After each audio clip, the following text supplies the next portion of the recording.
তো এই গল্পে শুরু হয় 1989 সাল থেকে, যেখানে আমরা দেখতে পারি কোরিয়ার একটা শহর খুব দ্রুতই পরিবর্তন হচ্ছিল। তখন আমরা তাই নামের একটা সিঙ্গেল ফাদারকে দেখতে পারি, যার 11 বছরের জে নামের একটা ছেলে ছিল। আসলে তাই একটা রেস্টুরেন্টে জব করতো, আর জব করেই তার ছেলের সমস্ত খরচ ওঠানোর ট্রাই করতো, আর তার বাবা ছেলে একটা ভাড়া বাসায় থাকতো।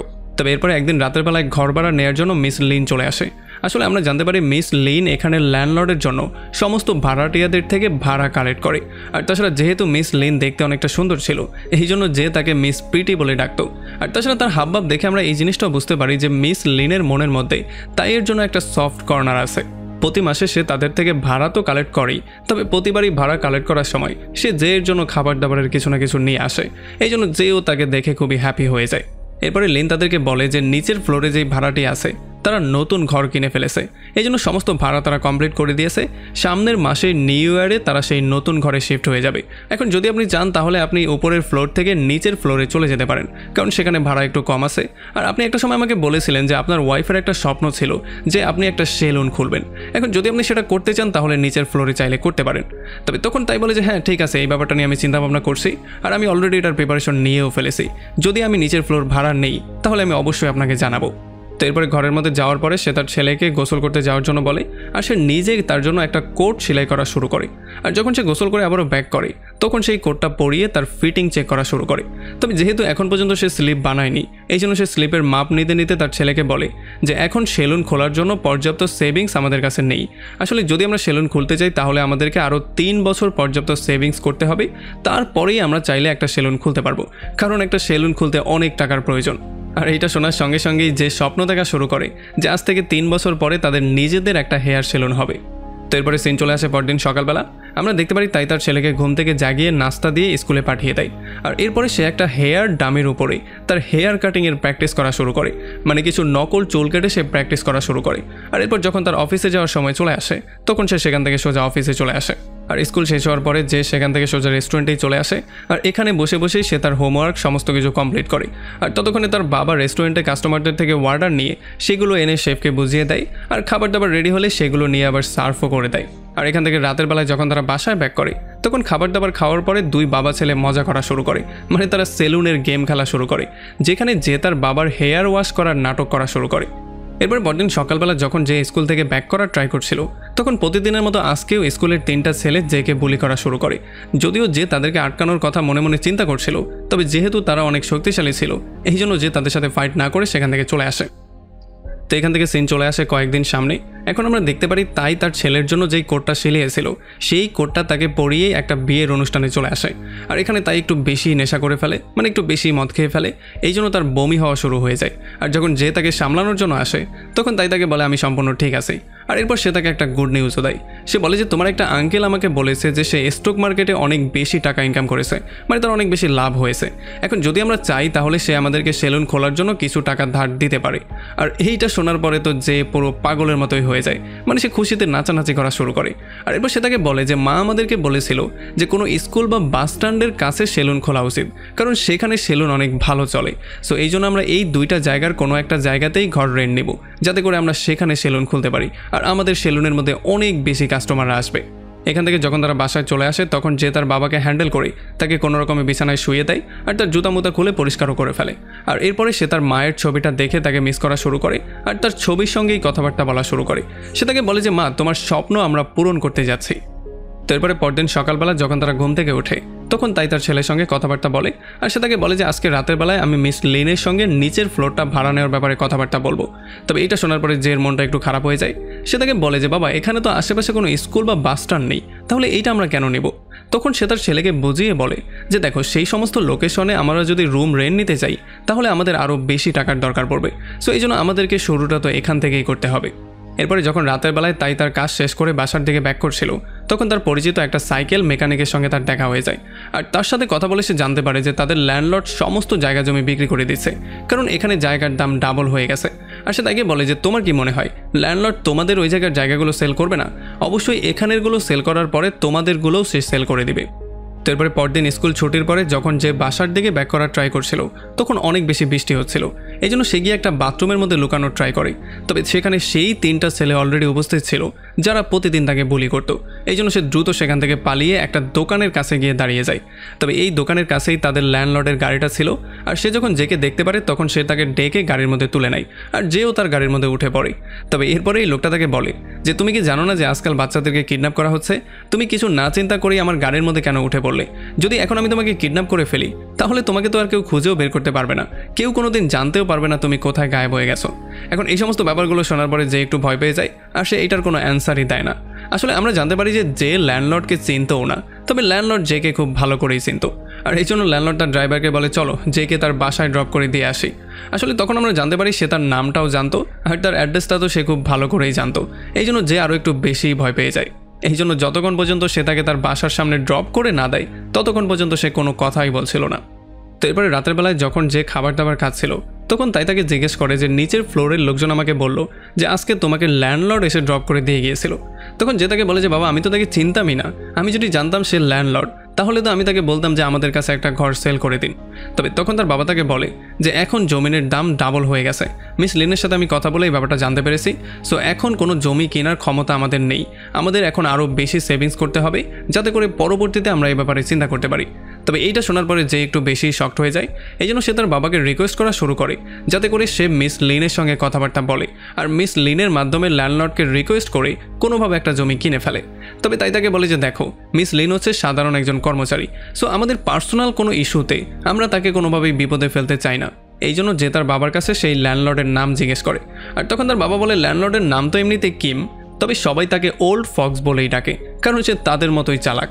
তো এরপর পরদিন সকালবেলা যখন ল্যান্ডলর্ড রেস্টুরেন্টে সবার সাথে মিট করতে চলে আসে তখন দেখার সঙ্গে সঙ্গেই তাই তাকে থ্যাংক ইউ বলে কারণ সে জেকে বাসায় ড্রপ করে দিয়েছিল। তবে তখন ল্যান্ডলর্ড তাকে বলে যে কোনো ছাতা ছাড়াই সে বৃষ্টির মধ্যে ভিজছিল, এই ব্যাপারে তোমার একটু খেয়াল রাখা উচিত। আর তখন এই ব্যাপারটা আমরা জানতে পারি যে আসলে এই রেস্টুরেন্টটাও এই ল্যান্ডলর্ডের, সে আসলে অনেক জায়গা জমি এবং অনেকগুলো বিজনেস ওন করে। তো এরপরে যখন রাতের বেলায় টাইপ বাসায় ব্যাক করে তখন সে তার ছেলেকে কিছু খাবার দাবার দেয় আর সে বলে যে মিস প্রীতি তোমার জন্য এগুলো পাঠিয়েছে। তবে এইবার খাবার দাবার পেয়েও যে হ্যাপি হয় না। সে তার বাবাকে বলে যে আপনি বাকি মানুষদের মতো স্টক কেন কিনছেন না, আপনি আপনার চারপাশে একটু ভালো করে তাকিয়ে দেখুন, সবাই স্টক কিনে বড়লোক হয়ে যাচ্ছে আর এদিকে আমরা কিনে একটু জমি পর্যন্ত কিনতে পারছি না। তো এরপরে পরদিন সকালবেলা যে ঠিক সেই দোকানের সামনে চলে আসে যেই দোকানের সামনে সে ল্যান্ডলর্ডকে পেয়েছিল। আজকেও ল্যান্ডলর্ড এখান থেকে চা খেয়ে চলে যাওয়ার ট্রাই করছিল, তবে তখনই যে গিয়ে তার উইন্ডোতে নক করে তার উইন্ডোটা খোলায়। আর এরপর সে তাকে বলে যে আমি খুব ভালো করেই জানি আপনি কে, আপনি হচ্ছেন ওল্ড ফক্স আর আমি আপনাকে একেবারেই ভয় পাই না। আর এইটা শোনার পরে সেই বৃদ্ধ হাসা শুরু করে আর এই জন্য সে তাকে আবারও গাড়ির মধ্যে তুলে আনে আর সে তাকে বলে যে আচ্ছা তাহলে তুমি ওল্ড ফক্সকেও ভয় পাও না, তাহলে কেন তুমি সেই 3টা ছেলেকে ভয় পাও যারা তোমাকে বুলি করে? কারণ তারা তোমার চেয়ে বেশি শক্তিশালী এই জন্য। আর এরপর সে তাকে বলে যে যদি তুমি কাউকে শক্তি দিয়ে ফেস করতে না পারো তাহলে তার কোনো দুর্বলতা খুঁজে বের করার ট্রাই করো, তাহলেই তুমি তাকে খুব সহজেই ফেস করতে পারবে। চলো তোমার আমি একটু সাহায্যই করে দেই। আসলে আমার কোম্পানিতে একটা মহিলা কাজ করে যে কিনা অল্প কিছু টাকার জন্য যে কারোর সাথে শুতে রাজি হয়ে যায় আর তার মনে হয় যে সে যা কিছুই করছে না কেন এই ব্যাপারটা কেউই জানতে পারে না। তবে সে সিসিটিভি ক্যামেরা সম্পর্কে একেবারেই সচেতন না, এই জন্য সে যা কিছুই করে সমস্ত ব্যাপারগুলো আমি খুব ভালো করেই দেখতে পারি। আসলে সে কি করছে না করছে এতে করে আমার কিছুই যায় আসে না, তবে আমার মনে হলো এই ইনফরমেশনটা তোমার কাজে লাগতে পারে কারণ যেই 3জন তোমাকে বুলি করে সেখানে এই মহিলারও একটা ছেলে আছে। আর এতটুকু বলার সঙ্গে সঙ্গে জের ঘর চলে আসে, এই জন্য সে তাকে ড্রপ করে দিয়ে চলে যায়। তবে গাড়ি থেকে নামার একটু পরে জের মনে পড়ে যে আজকে তো সে ল্যান্ডলর্ডের সাথে দেখাই করেছিল একটা ল্যান্ড বিক্রি করার ব্যাপারে কথাবার্তা বলতে, তবে সেটা তো বলাই হলো না। এই জন্য সে গাড়ির পেছনে একটু দৌড়াদৌড়িও করে, তবে ল্যান্ডলর্ড তার দিকে খুব একটা নজর দেয় না, সে এখান থেকে চলে যায়। এই জন্য যে প্রচণ্ড মন খারাপ করে সারাটা রাত একটা পার্কে গিয়ে বসে থাকে। আর যখন রাতের বেলায় তার বাবা তাকে খুঁজে পাচ্ছিল না তখন সে ঘুরতে ঘুরতে পার্কের মধ্যে চলে আসে আর সে দেখতে পারে যে এই ঠান্ডার মধ্যে সোয়েটার ছাড়াই বসেছিল। এই জন্য সে তার সোয়েটার খুলে দ্রুত তাকে দেয় আর তাকে বুঝিয়ে বলার ট্রাই করে যে দেখো কোনো কিছুই চেঞ্জ হয়নি, আমাদের আর শুধুমাত্র 3টা বছর সেভিংস করতে হবে, এরপর খুব সহজেই আমরা একটা জমি কিনে ফেলতে পারবো। এইটা বলেই সে তাকে বাসায় এনে শুয়ে দেয়, যেও চুপচাপ শুয়ে পড়ে। তবে পরদিন সকালবেলা যখন তাই এসে চেক করে তখন সে দেখতে পারে যে এর গায়ে প্রচণ্ড জ্বর ছিল। এই জন্য সে দ্রুত যে এর স্কুলে কল দিয়ে এটা জানিয়ে দেয় যে আমার ছেলের অনেক বেশি ফিভার হয়েছে, এই জন্য আজকে সে স্কুলে আসতে পারবে না। এরপর সে তার কাজের জায়গায় কল দিয়ে বলে দেয় যে আজকে যেহেতু আমার ছেলের ফিভার হয়েছে এই জন্য আমিও কাজে আসতে পারবো না। এরপরে তাই তার বাসায় সারাটা দিন থাকে আর যে এর দেখাশোনা করা শুরু করে। আর এই সমস্ত ব্যাপারগুলোর জন্য যে তো ঠিক হয়ে যায়, তবে সে নিজেই অনেকটা অসুস্থ হয়ে যায়। এরপরে রাতের বেলায় যখন মিস লিন ভাড়া নেওয়ার জন্য আসে তখন তাই তার ছেলেকে বলে দেয় যে ড্রয়ার থেকে টাকা বের করে মিস লিনকে দিয়ে দাও। আর যখন যে এমনটাই করে তখন মিস লিন তাকে জিজ্ঞেস করে যে তুমি আজকে ঘরে একা নাকি, তোমার বাবাকে যে দেখলাম না। তখন যে তাকে বলে যে আমার বাবা পাশের রুমে শুয়ে আছে, কারণ তার শরীর খুব একটা ভালো নেই। আর এটা শোনার পরে যখন মিস লিন ঘরের মধ্যে ঢুকে চেক করে তখন সে দেখতে পারে তাইয়ের জ্বর অনেকটা বেড়ে গিয়েছে। এই জন্য সে তার জ্বর কন্ট্রোল করার জন্য তার মাথায় ভেজা কাপড় দেয় আর তার একটু সেবা করা শুরু করে। তবে একটু পরে মিস লিন এই জিনিসটাও নোটিস করে যে তাইয়ের শরীর ঘামে অনেকটা ভিজে গেছে। যদি এই ভেজা কাপড় নিয়ে সে শুয়ে থাকে তাহলে তার রোগ আরও বেশি বাড়তে পারে। এই জন্য সে তার ভালো একটা কাপড় তার পাশে রেখে দিয়ে বলে যে আমি জেকে নিয়ে একটু নিচে যাচ্ছি, তাকে কিছু খাইয়ে আনছি, এতক্ষণে তুমি তোমার কাপড়টা চেঞ্জ করে ফেলো। এরপর সে জেকেও কাপড় চোপড় পরিয়ে সোজা নিচে নিয়ে আসে নুডলস খাওয়ানোর জন্য। আর এখানে যে লিনের কাছে রিকোয়েস্ট করে বলে যে আপনি ওল্ড ফক্সের সাথে কথাবার্তা বলে আমাদেরকে কম দামে একটা ঘর কেনার ব্যবস্থা করে দিন না। তবে এইটা শোনার পরে লিন একটু হেসে তাকে বলে যে দেখো, এখন তুমি যে নুডলসটা খাচ্ছ এটা একটা সময় 32 টাকা ছিল, কিন্তু এখন এটা 35 টাকা হয়ে গেছে। আসলে দামের বাড়াটা খুবই নর্মাল একটা ব্যাপার, আর এটা কোনোদিনও কমবে না, এটা আস্তে আস্তে করে বাড়তেই থাকবে। এখন আমরা তো চাইলেও আর নুডলসওয়ালাকে এটা বলতে পারবো না যে আমাকে 32 টাকাতে এটা দিয়ে দেন, কারণ এটা বানাতে তার অনেক খরচ হয়েছে, অনেক পরিশ্রম হয়েছে। সে তো সেগুলো যোগ করে তার কিছু লাভ রেখেই আমাদের কাছে সেল করবে। তারপরে পরদিন সকালবেলা মিস লিন আবারও চলে আসে তাদের দেখাশোনা করার জন্য। আর সে দেখতে পারে তাইয়ের জ্বর এখন পর্যন্ত ভালো হয়নি। এই জন্য সে আবারও জেয়ের জন্য এবং তাইয়ের জন্য কিছু রান্নাবাড়া করে তাদেরকে খাইয়ে দেয়। আর যেহেতু এখন যে পুরোপুরি সুস্থ হয়ে গিয়েছিল এই জন্য সে তাকে স্কুলেও নিয়ে ড্রপ করে দিয়ে আসে। আর স্কুল ছুটির পরে সে তার গাড়ি দিয়ে তাকে পিকও করে ফেলে। আর গাড়িতে ওঠার পরে মিস লিন তাকে বলে যে আজকে যেহেতু আমার একটু কাজ আছে এই জন্য প্রথমে আমরা ল্যান্ডলর্ডের বাসায় যাব, এরপরে আমি তোমার বাসায় ড্রপ করে দিব। তবে যাওয়ার সময় যে নোটিস করে এই গাড়িটা খুবই হাইফাই একটা গাড়ি, এই জন্য সে মিস লিনকে বলে যে আপনার গাড়িটা তো অনেক সুন্দর। তবে মিস লিন বলে যে না, এই গাড়িটা আমার না, এইটা ল্যান্ডলর্ড আমাকে ইউজ করার জন্য দিয়েছে, এত ভালো গাড়ি তো আমি অ্যাফোর্ডও করতে পারবো না। তো এরপরে যখন তারা দুজন ল্যান্ডলর্ডের বাসায় চলে আসে তখন এত সুন্দর আর ভিআইপি বাসা দেখার পরে যে পুরোপুরি শকড হয়ে যায়। আর যখন সে ল্যান্ডলর্ডের সাথে মিট করে তখন সে আর নিজেকে কন্ট্রোলই করতে পারে না। এই জন্য সে তার মনের সমস্ত কথাগুলো তাকে বলে দেয়। সে বলে যে আমার বাবা একটা ঘর কিনতে যাচ্ছে, তবে যেহেতু দাম অনেকটা বেড়ে গিয়েছে এই জন্য সে চাইলেও সেটাকে অ্যাফোর্ড করতে পারছে না। আপনি কি আপনার একটা ঘর কম দামে আমার বাবার কাছে সেল করতে পারবেন? তবে ল্যান্ডলর্ড তাকে মুখের উপরেই না করে দেয়। সে তাকে বলে যে দেখো, যদি এখন তোমার কাছে টাকা না থাকে তাহলে তোমার এখন কেনার দরকারটা কি? কয়েক বছর ওয়েট করো, টাকা জমাও, তারপরে অবশ্যই আমি তোমার কাছে সেল করব। তবে এইটা শোনার পরে যে তার উপরে রাগ করে ফেলে। আর তখন ল্যান্ডলর্ড তাকে বলে যে আমি জানি তুমি আমার উপরে রাগ করেছো, তবে অন্য মানুষ কি চিন্তা করছে এইটা দেখা আমার কাজ না। যদি আমি এমনটা করি তাহলে এটা আমার জন্য ভালো হবে না। আমি আমার এক্সপিরিয়েন্স থেকে এই জিনিসটার শিক্ষা নিয়েছি যে যারা লাইফে সিম্প্যাথি পাওয়ার ট্রাই করে তারা লাইফে কখনোই বড় কিছু করতে পারে না। চলো তোমাকে আমি শেখাই যে কিভাবে মানুষের থেকে সিম্প্যাথি নেওয়া তুমি বন্ধ করতে পারো। প্রথমে একটু আইস ওয়াটার খাও, এরপরে চোখটা বন্ধ করো, আর এরপর জোরে জোরে বলো যে এতে করে আমার কিছুই যায় আসে না। তবে এগুলোর জন্য জেয়ের মনটা আরও বেশি খারাপ হয়ে যায়, কারণ তার মনে হয়েছিল ওল্ড ফক্স তাকে সাহায্য করবে। সে তো তাকে সাহায্য করলোই না, বরং তাকে ইমোশনলেস হওয়ার পরামর্শ দিয়ে চলে গেল। তো এরপরে যখন যে মন খারাপ করে বাসায় ব্যাক করে তখন তার বাবা এটা দেখার পরে তাকে বলে যে ওল্ড ফক্স থেকে যতটা দূরে সম্ভব থাকার ট্রাই করবে, কারণ সে মোটেও ভালো মানুষ না। সে কিছু মানুষের ফ্যামিলি পর্যন্ত ডিস্ট্রয় করে দিয়েছে। তোমার কি মনে হয় তাকে ওল্ড ফক্স এমনি এমনিই বলা হয়? তবে তখন যে ওল্ড ফক্সের মতোই তাকে উত্তর দেয় যে এতে করে আমার কিছুই যায় আসে না। এইটা বলে সে বাইরে বেরিয়ে চলে আসে। তবে প্রতিদিনের মতো এইবার সে তার বাবাকে পরামর্শ দিয়ে বলে না যে পানি গরম হয়ে গেলে গ্রিজার বন্ধ করে দেবে। আর যখন এইটার ব্যাপারে তার বাবা তার কাছে জিজ্ঞেস করে তখন সে তার বাবাকে কড়া ভাষায় বলে দেয় যে এই ছোটোখাটো সেভিংস করে আর কি হবে, আমরা কি বড়লোক হয়ে যাব নাকি? এরপরে যেহেতু পরের দিন ক্রিসমাসের ছিল এই জন্য তাই আসার সময় জেয়ের জন্য অনেকগুলো গিফট নিয়ে আসে। আর সে যেই সাইকেলটার আবদার করেছিল আজকে রাতে সে সেই সাইকেলটাও পেয়ে যায়। আর এরপর তারা বাবা ছেলে যার যার সাইকেল নিয়ে রাতের বেলায় রাইড করতে বেরিয়ে পড়ে। এরপরে দেখতে দেখতে নিউ ইয়ার চলে আসে। আর যখন যে সেই দোকানটার কাছে আবারও যায় তখন সে দেখতে পারে এখানে ল্যান্ডলর্ড বসে চা খাচ্ছিল। আসলে নিউ ইয়ার খুশিতে ল্যান্ডলর্ড অনেক দামি এক্সপেন্সিভ একটা কার নিয়েছে, আর সেই গাড়িটা করেই সে জেকে আজকে ঘোরানোর সিদ্ধান্ত নিয়েছে। আর যখন যে তার সাথে ঘুরছিল তখন সামনেই তারা সেই 3টা ছেলেকে পেয়ে যায় যারা জেকে বুলি করতো। এই জন্য ল্যান্ডলর্ড ইচ্ছা করে গাড়িটা তাদের সামনে দিয়ে খুবই স্লোলি পাস করে। আর যখন তারা 3জন এত দামি গাড়িতে ল্যান্ডলর্ডের সাথে জেকে দেখতে পারে তখন তাদের অবস্থা খারাপ হয়ে যায়। আর তাদের এত হতাশাজনক মুখ দেখতে পেয়ে যে এর অনেক বেশি খুশি লাগে। আর এই খুশিতে খুশিতে সে মিস লিন সম্পর্কে এমন একটা কথা ল্যান্ডলর্ডকে বলে দেয় যেই কথাটা তার বলা উচিত ছিল না। আসলে মিস লিন নিজের গ্রোথের জন্য অন্য পার্টির সঙ্গে হাত মিলিয়েছিল। আর যখন ল্যান্ডলর্ড এই ব্যাপারটা জানতে পারে তখন সে তার ঘরে গিয়ে তাকে আচ্ছা রকম করে ধোলাই করে। আর অন্যদিকে যে নিচের ফ্লোরে যেই কাপড়টা ছিল, মানে যারা নুডলস বিক্রি করতো, তারা নিউ ইয়ারে একটা ঘর কেনার প্ল্যানিং করেছিল। তবে কিছুদিন আগে এই লোকটা লোভের মধ্যে পড়ে সমস্ত টাকা স্টক মার্কেটে লাগিয়ে দিয়েছিল। আর আজকের দিনেই স্টক মার্কেট পুরোটা ক্রাশ হয়ে গিয়েছে, যেই জন্য তার সমস্ত টাকা ডুবে গিয়েছে। আর এই জন্য এগুলো সহ্য করতে না পেরে সেই বৃদ্ধ লোকটা সুইসাইড করে ফেলে আর পেছনে তার ওয়াইফকে রেখে দিয়ে চলে যায়। তার ওয়াইফ তো প্রচণ্ড কান্নাকাটি করছিল, আর যখন তাই এই ব্যাপারগুলো দূর থেকে দেখতে পারে তখন তাদের জন্য তারও অনেক বেশি খারাপ লাগে। তো এরপরে মিস লিন টাইয়ের বাসায় চলে আসে আর সে তাকে কড়া ভাষায় জিজ্ঞেস করে যে তুমি ল্যান্ডলর্ডের কাছে আমার সম্পর্কে কি বলেছো। তবে এইটা শোনার পরে যে একটু বেশি ভয় পেয়ে যায়, কারণ আসলে ল্যান্ডলর্ডের কাছে তো আর তাই বলেনি, বলেছিল যে। তবে যখন তাই তার চেহারার মধ্যে আঘাতের চিহ্ন দেখতে পারে তখন তার কাছে সমস্ত ব্যাপারগুলো জিজ্ঞেস করা শুরু করে।